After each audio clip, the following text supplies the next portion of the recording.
Welcome to Guide Guru. We hope this video helps.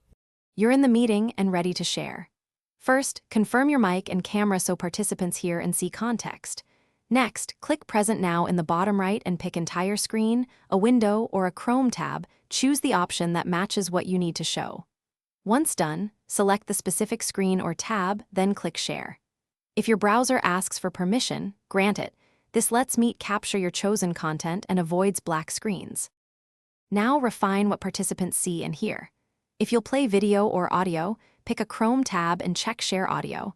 That delivers synchronized sound.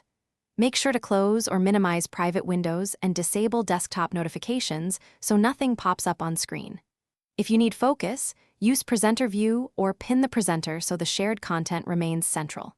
Finally, arrange your windows before sharing. Prepping layout prevents awkward switching and keeps the meeting flow steady and professional. To finish, click Stop Presenting and verify you're back in the main meeting layout so you can continue speaking.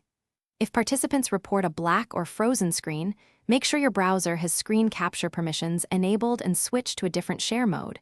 Window or tab often resolves issues. If audio or permissions still fail, reload the Meet page or restart your browser. That clears temporary glitches. If problems persist, try a different browser. Thanks for watching. Consider subscribing if we helped you today.